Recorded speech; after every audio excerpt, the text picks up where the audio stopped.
রাখেন নাই, আসলে এটা নিয়ে একটু আমরা জানতে চাচ্ছি। এই খবর, এত খবর তুমি কোথায় পাও? না, কোরবানির জন্য তো, কোরবানি তো আসলেই নিজের খাওয়ার জন্য না, কোরবানি প্রত্যেকেই আসলে কোরবানির বিষয়গুলো হলো মানুষকে দেয়া, মানুষকে খাওয়ানো, আত্মত্যাগ যেটাকে বলে, এই ত্যাগের মহিমা যেটাকে বলে। তো কোরবানি মানে তো নিজের খাওয়ার জন্য না, কোরবানি তো গরিব দুঃখীদের জন্য, এটা বিলিয়ে দেওয়ার জন্য বেসিক্যালি আমি বিলিভ করি। এবং আমরা জানি যে আসলে অনেকেই কুরবানি দেয়, কিন্তু সেটা কুরবানির সব করার জন্য দেয়, কিন্তু সে রান্নাকে দিয়ে আগে নিজে রান্না করে খায়, কিন্তু মানুষকে দেয়। এইটা নিয়ে আপনি কি বলবেন? না, আসলে আমি এরকম খাবারের জন্য খুব একটা ফ্রিক না, সো ফুডি না এতটা, তো যে আমি খাবো আর কাউকে দিব না বা কাউকে বিলাবো না, এই টাইপের না। নিজের যতটুকু পছন্দের ততটুকু আর কি খাই, কিন্তু বাকিটা তো আসলে সবার জন্য আসলে। এখন হ্যাঁ, ঈদের সময় একটা ব্রেক দিছে সবারই, প্রোগ্রাম ছিল না, ইভেন্ট ছিল না, আবার আস্তে আস্তে করে কাজে সরব হচ্ছি।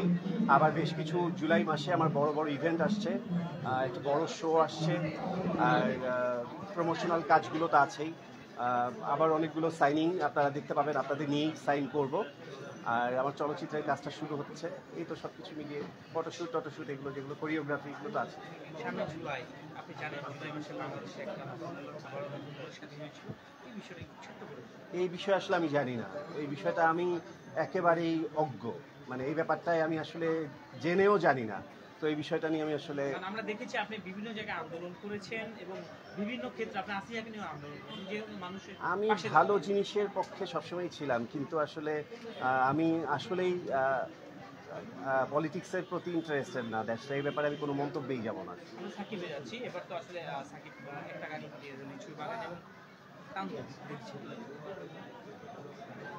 তাণ্ডব দেখেছি, তাণ্ডব আমার কাছে মজা লেগেছে, কিন্তু তাণ্ডবের চেয়ে আমার কাছে বরবাদ বেশি ভালো লেগেছে। তাণ্ডবকে আমার কমপ্লিট লাগে নাই, মানে যদিও এটা পার্ট রেখে দিয়েছে, সাসপেন্স রেখে দিয়েছে, তারপর আমার কাছে খুবই ছোট দৈর্ঘ্যের মুভি মনে হয়েছে। আমি মনে হলো যে মজা পেতে পেতেই মানে ছবিটা কমপ্লিট শেষ হয়ে গেছে, সেই জিনিসটা একটু অসম্পূর্ণতা যেটাকে বলে সেটাকে আমি ফিল করেছি। অভিনয় আমার, সাকিব খান তো প্রতিদ্বন্দ্বী, অতুলনীয়, সাকিব খানের সাথে কারো তুলনা হবে না। তারপরে জয়া হাসানের অভিনয় খুব ভালো লাগছে। হ্যাঁ, আমরা একটু যদি জানতে চাই আসলে সোশ্যাল মিডিয়াতে আসলে ভাইরাল যে জিনিসটা, আসলে মানুষ কিন্তু আসলে ট্রেন্ডিং এ থাকার জন্য আমরা দেখি একবার মৃত্যুর জন্য রেডি হয় একজন, আবার একজন প্রক্রিয়া নিয়ে নিলে আবার কে কোরআন শরীফ নিয়ে ছুঁয়ে বলে যে আমি কখনো তার সাথে থাকবো না, কিন্তু দেখা যায় আবার সেই মানুষ সবাই একসাথে থাকছেন, আবার ভাইরাল হচ্ছেন, আবার মৃত্যুর নাটক। এইটা নিয়ে আপনি জানেন সোশ্যাল মিডিয়াতে? আসলে আমি এগুলো প্রতি ভীষণ বিরক্ত, এগুলো আমার পছন্দ না। পার্সোনাল বিষয়গুলোকে আসলে এতটা ক্যামেরার সামনে বা অডিয়েন্স বরাবর আনা উচিত না, কারণ কেউ কারো কথা রাখতে পারছে না, কেউ কারো যে স্টেটমেন্টটা দিচ্ছে সেই জায়গাটায় থাকতে পারছে না, প্রতিনিয়ত তাদের স্টেটমেন্ট বা তাদের অ্যাক্টিভিটিসগুলো চেঞ্জ হচ্ছে। তো এগুলো আসলে আমি মনে করি না দেখানোটাই বেটার। তো যত কম দেখাবে আমার মনে হয় ততই ভালো। আর যে সম্পর্কগুলো আসলে আমি মনে করি যে রাখতেই হবে, টিকে থাকতেই হবে, বা ওই মানুষটার সাথে থাকতেই হবে, আমার মনে হয় না এত দ্বন্দ্ব তর্ক ক্যামেরার সামনে দেখানো উচিত।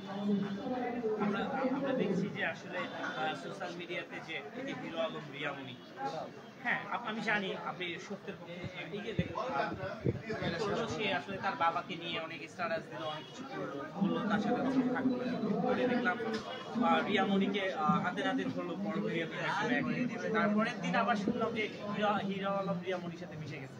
আসলে আমি ভিডিওগুলো স্কিপ করে গেছি, আমি বিষয়গুলো আসলে দেখিনি, তো যেহেতু দেখিনি এই বিষয়ে আসলে আমি কোনো গল্প বা মন্তব্য বলতে পারবো না, যা জানি না সেটা নিয়ে কীভাবে কথা বলবো।